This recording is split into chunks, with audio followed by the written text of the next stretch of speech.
नमस्कार, मैं हूं दीपाली राणा। आप देख रहे हैं मिड कैप मंत्रा। शुरुआत करेंगे इस वक्त की हेडलाइंस के साथ। कंसोलिडेशन के मूड में बाजार। निफ्टी 18,000 के ऊपर टिका, लेकिन निफ्टी बैंक पर 0.25% का दबाव। मिड कैप्स में तेजी। Realty, auto, media, energy stocks में खरीदारी। हालांकि बैंक, फाइनेंशियल सेक्टर बना रहे हैं दबाव। फार्मा शेयर भी कमजोर। चीन में कोरोना सख्ती कम होने से मेटल शेयर में उछाल। जिंदल स्टील, सेल, हिंद कॉपर, वेदांता 5% तक उछले। एथेनॉल प्रोडक्शन पर 100% इंसेंटिव से बढ़ी शुगर की मिठास। थामपुर, त्रिवेणी, बलरामपुर जैसे दिग्गज 5% ऊपर। छोटी शुगर कंपनियों में भी 10% तक का उछाल। और पहली बार इंश्योरेंस खरीदने वालों को इंसेंटिव दे सकती है सरकार। इनकम टैक्स की धारा 80C के अलावा अलग से छूट देने का बजट में ऐलान मुमकिन। आवाज एक्सक्लूसिव।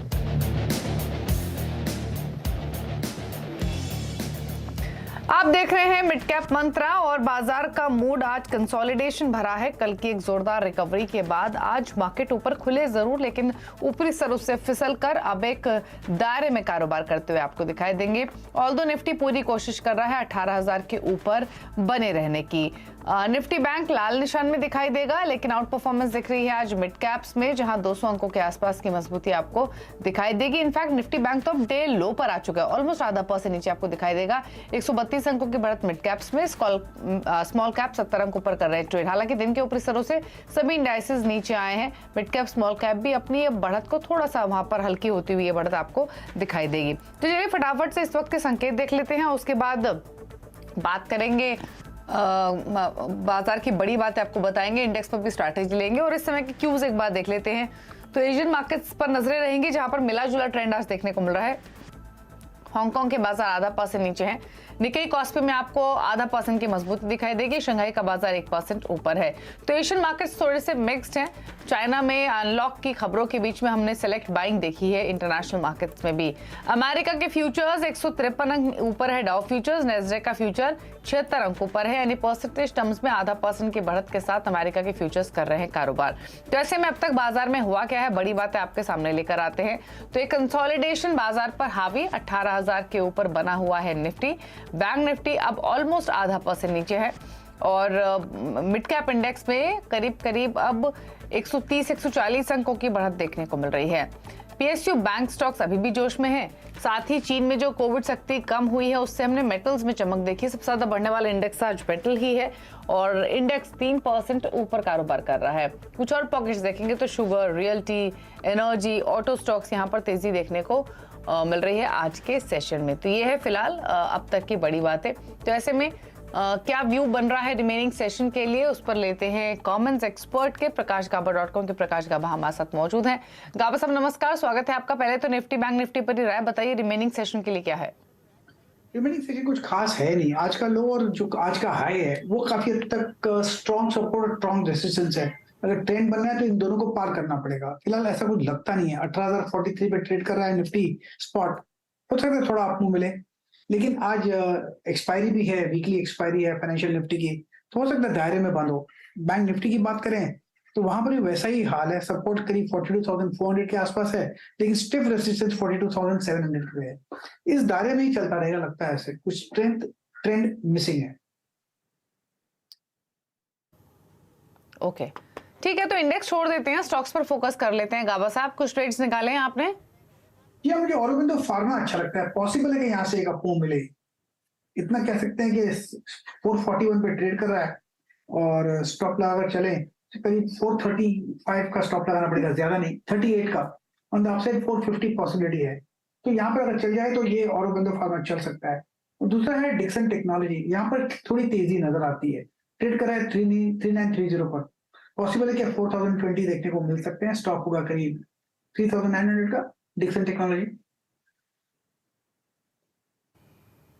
ओके, तो ये दो ट्रेड्स आपको दिखाई दिए हैं, गाबस आपने रेकमेंड किए हैं। डिक्सन टेक दिन के ऊपरी स्तरों पर कारोबार करते हुए 111 रुपए ऊपर है, यहाँ पर तेजी का ट्रेड ले सकते हैं, स्तरों से भी खरीदारी की सलाह है फिलहाल 3927 के। इनफैक्ट अगर आप कंज्यूमर ड्यूरेबल्स पैक में देखेंगे भी तो डिक्सन टेक सबसे ज्यादा बढ़त आज के सेशन में दिखा रहा है, 112 अंक ऊपर कारोबार करते हुए। दूसरा औरबिंदो फार्मा, जहां पर 450 के लाइकली टारगेट्स के लिए तेजी का ट्रेड गाबस अब रेकमेंड कर रहे हैं। 438 का स्टॉप लॉस रखिए, 440 पर फिलहाल कारोबार कर रहा है। चलिए मिड कैप्स का हाल अब ले आते हैं। इंडेक्स तो आपने देखा ये 132 अंक ऊपर कारोबार करते हुए दिखाई देगा, लेकिन पॉकेट्स काफी सारी हैं जहां पर तेजी देखने को मिल रही है और इंडेक्स 150 अंक ऊपर है। एक एक करके अगर आपको सेगमेंट्स दिखाएं तो शुरुआत मेटल से ही करेंगे, वहां पर चमक सबसे ज्यादा है। जेएसपीएल, सेल, नाल्को, हिंदुस्तान कॉपर 3.5% से लेकर 7.5% का मूव है। जेएसपीएल अब 7.5% ऊपर ट्रेड करते हुए दिखेगा, सेल भी 5% ऊपर है। सरकारी बैंकों में central bank, Karnataka bank, bank of Maharashtra, Indian overseas bank 3 से 5% की तेजी इन स्टॉक्स में भी बनी हुई है। साथ ही ऑटो एंसिलरी शेयर्स का हाल देखेंगे तो टीवीएस मोटर्स, सोनाकॉम स्टार, संवर्धना मदरसन सुमी यहाँ तेजी देखने को मिल रही है 2% तक के आज के सेशन में। केमिकल्स में बाएंगे SRF, Deepak nitrite, clean science, Rossari bio, Fineotex, यहाँ पर एक अच्छी तेजी देखने को मिल रही है 1 से 2% के आसपास की। शुगर में तो रौनक है ही आज के सेशन में। Uttam sugar, Renuka sugar, Triveni engineering, Dwarikesh sugar 5 से 7.5% के अप मूव्स हैं। सेलेक्ट फार्मा में भी बाएंगे, सुवेन फार्मा, सुवेन लाइफ दोनों तेज हैं। इंडोको रेमेडीज, डिवीज लैब, शेल्बी यहाँ भी 1 से 4% के अप मूव्स आपको दिखाई देंगे। आईटी में भी again mid cap small caps में सेलेक्ट बाइंग देखने को मिल रही है। सोनाटा सॉफ्टवेयर, मास्टेक, कोफोर्स, टाटा एलेक्सी में तेजी का रुझान बना हुआ है। रियल्टी में भी खरीदारी है, सेलेक्ट, फिनिक्स, आईबीटीएल, गोदरेज प्रॉपर्टी, शोभा ये तेजी के साथ कर रहे हैं कारोबार आज के सेशन में। इस बीच एक खबर आप अपनी स्क्रीन पर देख पा रहे हैं, वो है इंश्योरेंस सेक्टर से जुड़ी हुई, और इंश्योरेंस सेक्टर से जुड़ी हुई काफी इंपॉर्टेंट खबर है क्योंकि पहली बार इंश्योरेंस खरीदने वालों को अलग से इंसेंटिव मिल सकता है। सूत्रों के मुताबिक बजट में सरकार टर्म और हेल्थ इंश्योरेंस को बढ़ावा देने के लिए बड़े ऐलान कर सकती है। आलोक प्रियदर्शी हमारे साथ मौजूद हैं और डिटेल्स के साथ। तो आलोक बताइए, काफी इंपॉर्टेंट खबर कंज्यूमर्स के लिए, टैक्स के हिसाब से भी जो डिटेल्स आपके पास हैं, पहले तो बताइए क्या क्या ऐलान हो सकता है, किस तरीके की रियायतें मिल सकती हैं? देखिए, अभी तक जो इंश्योरेंस प्रीमियम पर छूट मिलती है वो इनकम टैक्स की धारा 80C के तहत मिलती है और वो भी मैक्सिमम 1.5 लाख। जो हमें सूत्रों से जानकारी मिल रही है उसके मुताबिक इंश्योरेंस प्रीमियम पर अलग से छूट देने की व्यवस्था की जा सकती है और खास तौर से जो फर्स्ट टाइम इंश्योरेंस कराने वाले लोग होंगे उनको बढ़ावा देने के लिए ये छूट मिल सकती है। इसके अलावा जो दूसरी बड़ी बात हो सकती है उसमें हो सकती है महिला ग्राहकों के लिए। अभी तक देखें तो जो इंश्योरेंस का पेनिट्रेशन है महिला ग्राहकों में काफ़ी कम है, लगभग 1/3 पॉपुलेशन में ही ये इंश्योरेंस है। इसलिए सरकार महिला ग्राहकों को एक ऐसा हो सकता है कि पहली जो प्रीमियम है उसको माफ किया जा सकता है। तो ये दो बड़ी चीजें इस बार बजट में हो सकती हैं। इंडस्ट्री ने डिमांड करी है इंश्योरेंस सेक्टर को बढ़ावा देने के लिए, खासतौर से जो हेल्थ इंश्योरेंस और टर्म इंश्योरेंस को लोगों तक पहुंचाया जाए उसको लेकर, और सरकार इंडस्ट्री की जो डिमांड है उस पर बहुत ही गंभीरता से विचार कर रही है। और हमें सूत्रों से जानकारी मिल रही है कि इस बार बजट में 80C के तहत जो अभी इंश्योरेंस प्रीमियम पर छूट मिलती है उसके अलावा एक सेक्शन भी क्रिएट किया जा सकता है इन तमाम प्रोडक्ट्स के लिए, जिससे कि आम लोगों को ज्यादा से ज्यादा छूट या इंसेंटिव मिल सकता है और खास तरह से महिला ग्राहकों के लिए। तो कुल मिलाकर यह ऐलान इस बार बजट में संभव है। ओके, तो इंसेंटिव पर 80C से अलग एक सेक्शन बन सकता है, तो बेसिकली कंपनियों को भी फायदा और आम कंज्यूमर्स को भी। कंपनियों और इंपॉर्टेंट खबर है पूरे इंश्योरेंस स्पेस के लिए। एक बार स्टॉक्स भी देख लेते हैं, LIC, HDFC life, SBI life, किस तरीके का परफॉर्मेंस आज के सेशन में देखने को मिल रहा है। लेकिन इंपॉर्टेंट खबर तो HDFC लाइफ आपको हरे निशान में दिखाई देगा। ICICI प्रूडेंशियल एक मात्र ऐसा स्टॉक है जो अच्छी स्ट्रेंथ दिखा रहा है। न्यू इंडिया एश्योरेंस काफी चले हैं, GIC री और न्यू इंडिया एश्योरेंस जैसे स्टॉक्स लगातार प्रॉफिट टेकिंग भी इन पे हावी हुई है। अब 114 के आसपास कर रहा है ट्रेड। ICICI प्रू पर गाबा साहब का एक कॉमेंट ले लेते हैं। गाबा साहब, क्या सजेशन है स्टॉक पर ICICI प्रूडेंशियल? अच्छा लग रहा है मुझे ICICI प्रू। इनफैक्ट लगता है कि अपू मिलना चाहिए। 448 पे ट्रेड कर रहा है, तो कल का बार का बढ़िया था। अगर अपू मिलता है 445 का एक स्टॉप लगा देना चाहिए। पॉसिबल है क्या 455 देखेंगे ICICI प्रू? ओके, तो चलिए ये सजेशन है आपके लिए आईसीआईसीआई प्रूडेंशियल पर, जो अब दिन के ऊपरी सिरों पर कर रहा है ट्रेड 449 के आसपास। कुछ और खबरें आपको बता देते हैं। और आलोक, शुक्रिया आपका डिटेल्स बताने के लिए। और अब बात कोविड से जुड़ी अपडेट की। दरअसल कोरोना से निपटने के लिए तैयारियां तेज हो गई हैं और आज पूरे देश में कोरोना के खिलाफ मॉक ड्रिल किया जा रहा है ताकि ये समझा जा सके कि कोविड के लिए हेल्थ इंफ्रास्ट्रक्चर कितना तैयार है। इन्हीं तैयारियों का जायजा लेने के लिए दिल्ली के सफदरजंग अस्पताल पहुंची है हमारी सहयोगी दीपाली नंदा। तो दीपाली, बताइए क्या क्या तैयारियां चल रही हैं? देखिए, जिस तरह की चिंताजनक स्थिति जापान, चीन, ब्राजील और अमेरिका में कोविड के हिसाब से देखने को मिल रही है, अगर देश में ऐसी स्थिति पैदा होती है तो हेल्थ इंफ्रास्ट्रक्चर कितना इस स्थिति से निपटने के लिए तैयार है, इसी के मद्देनजर आज देश भर में मॉक ड्रिल का आयोजन किया गया। मैं मौजूद हूँ सफदरजंग हॉस्पिटल में। यहाँ पर खुद केंद्रीय स्वास्थ्य मंत्री मनसुख मंडाविया आए और उन्होंने पूरा एक रिव्यू किया कि यहाँ पर जो सेटअप किया गया है कोविड वार्ड के हिसाब से, उसमें किस तरह की तैयारी है। तो मैं आपको दिखा दूं, यहाँ पर जो आप देख रहे हैं ट्राइएज एरिया बनाया गया है। इसमें सबसे पहले वही मरीज आएंगे जिनको टेस्ट कराना है। यहाँ पर कोविड टेस्टिंग एरिया बनाया गया है। पेशेंट की एंट्री यहाँ से होगी और टेस्टिंग के बाद अगर रिपोर्ट पॉजिटिव आती है लेकिन मरीज एसिम्प्टोमेटिक रहता है तो उसे इस सामान्य वार्ड में भर्ती किया जाएगा। लेकिन ऐसी स्थिति जब मरीज की हालत काफ़ी ज़्यादा गंभीर हो, सीवियर हो, सिम्टम्स हो,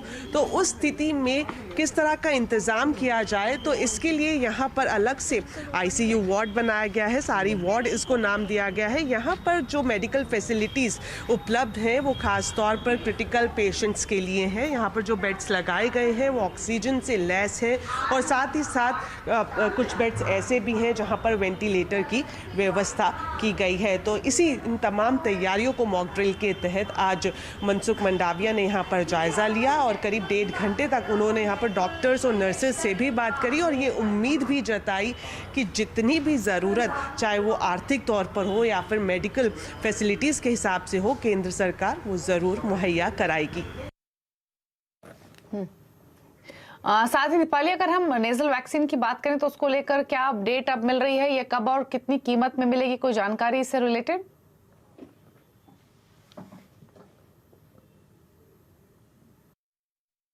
तो बिल्कुल, अगर भारत बायोटेक की नेजल वैक्सीन की बात की जाए तो अब इसकी कीमत तय की जा चुकी है। 800 रुपये प्लस जीएसटी के साथ ये प्राइवेट हॉस्पिटल्स में उपलब्ध कराई जाएगी। सोर्सेज से हमें जानकारी मिल रही है कि जनवरी के आखिर तक सभी प्राइवेट हॉस्पिटल में पहली नेजल वैक्सीन को उपलब्ध कराया जा सकेगा। अगर टोटल दाम की बात की जाए तो किसी भी जो बेनिफिशरी है जो ये वैक्सीन लेने जाएगा उन्हें 1000 रुपये कीमत चुकानी होगी। मैं बता दूँ 800 रुपये प्लस जीएसटी और इसके अलावा 150 रुपये हॉस्पिटल कोविड एडमिनिस्ट्रेटिव चार्ज के तौर पर लेगा। तो 1000 रुपये नेजल वैक्सीन के लिए देने होंगे। यहाँ पर यह भी जानना ज़रूरी है कि जो नेजल वैक्सीन है ये वो लोग जो बूस्टर डोज लगवाना चाहते हैं वो भी ले सकते हैं और इसके अलावा जो सामान्य 2 डोजेस हैं ऐसे बेनिफिशरीज भी नेजल वैक्सीन ले सकते हैं।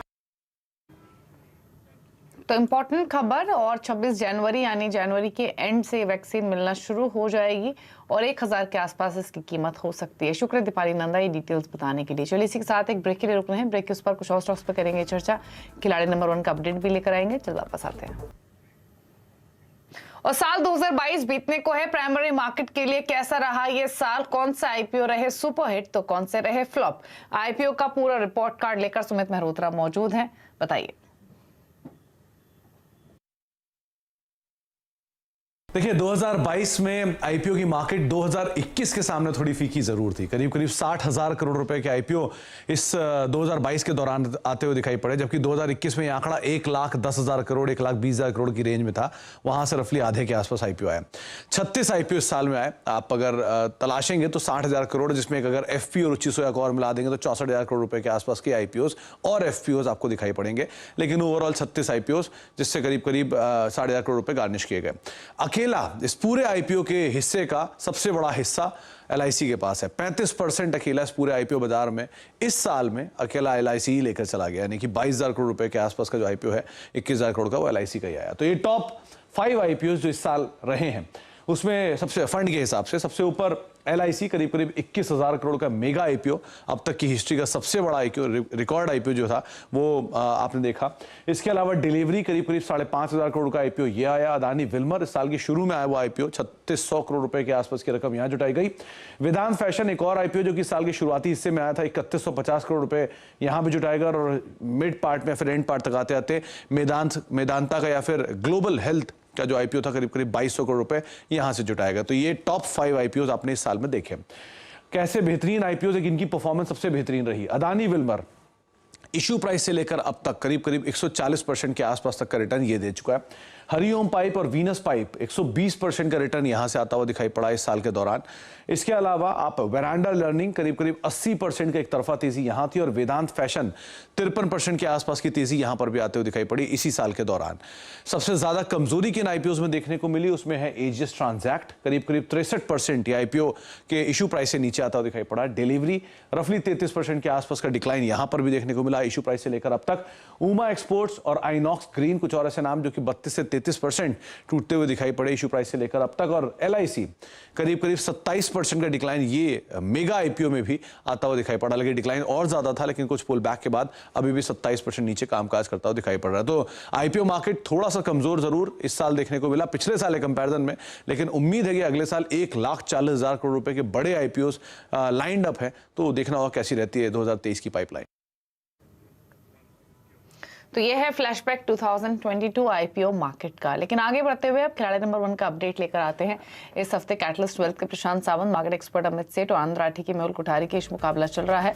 और पहले अपडेट ले आते हैं इनके पोर्टफोलियो की। दीपक नाइट्राइट सेल कॉल है प्रशांत सावंत के पोर्टफोलियो में। इन्होंने ये ट्रेड इनिशिएट करने का सजेशन दिया है 1820 के टारगेट के लिए। 2050 का स्टॉप लॉस, फिलहाल 1976 के आसपास कर रहा है ट्रेड। साथ ही अमित सेठ के पोर्टफोलियो में जो अपडेट है वो है RCF को लेकर। इन्होंने नया ट्रेड जोड़ा है अपने पोर्टफोलियो में, बाय करने की सलाह है। 135 के लक्ष्य के लिए 113 का आपको स्टॉप लॉस रखना होगा। और फिलहाल जो प्राइस स्टॉक का है वो 116 रुपए के आसपास है। मुनाफे के मीटर में रिटर्न की स्थिति दिखा देते हैं। अब तक के रिटर्न के हिसाब से लीड कर रहे हैं प्रशांत सावंत 11% के रिटर्न के साथ। मेहुल कोठारी का पोर्टफोलियो 7.5% का रिटर्न लैंड कर रहा है और अमित सेठ का पोर्टफोलियो ऑलमोस्ट 4% के रिटर्न दे रहा है। तो ये अपडेट रिटर्न्स का, और इसी के साथ एक ब्रेक का वक्त भी हो गया है। ब्रेक के उस पर आप देखिए न्यू कंपनी। और आज KYC आउटलुक 2023 में हम बात करेंगे कैप्री ग्लोबल के MD राजेश शर्मा से। नमस्कार।